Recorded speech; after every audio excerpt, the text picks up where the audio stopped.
Kritikat e bëra në Komisionin e Reformës Territoriale, se bashkitë po humbasin kompetencat e tyre, kanë marrë përgjigje nga Ministri për Pushtetin Vendor Ervin Demo.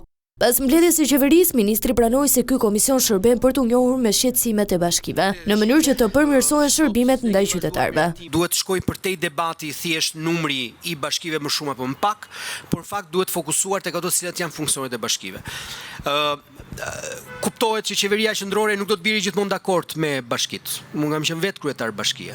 Dhe kjo është një gjë normale që ndodh jo vetëm në Shqipëri, por në gjitha vendet e botës. Bashkitë duhet me ato çfarë kanë kompetenca të deleguara apo kompetenca që burojnë nga ligji dhe aq më shumë nga ato çfarë mund të ndodhi nesër sipas reformës, ne të garantojmë që bashkitë të jenë më të forta dhe të ofrojnë shërbime më të mira në territor. Sa i përket paketës së maleve, Demo bëri me dije se tashmë 4 bashkitë të tjera kanë përfunduar me ndarjen e zonave prioritare.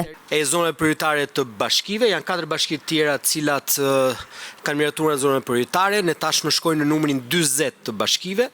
Siç e kemi përmendur edhe më parë, paketi e maleve vazhdon të ketë një interes të shtuar. Pasti Ministri për Kulturën, Turizmin dhe Sportin Blendi Konxha sqaroi se janë në kontakt me agjencitë dhe hotelet për të garantuar që nuk do të ketë problematika me ujin dhe mbetje gjatë sezonit veror. Natyrisht ne jemi pjesë aktive e grupeve dhe e task forces apo e njësive që do të krijohen në nivel rajonal, por edhe në nivel vendi nga Ministria e Mjedisit në këtë rast, e cila po ndërmerr hapet e dur për të garantuar një sezon edhe më të pastër. Kemi bërë takime të vazhdueshme me tour operator, me menaxher në nivele hotelesh, me gjithë pjesën e hotelerisë, shoqatave të tyre, për të marrë problematika, për t'i përcjellë. Gjithashtu me vendim të qeverisë do të rritet dhe mbështetja financiare për sportistët elitar dhe trajnerët e tyre me 75%.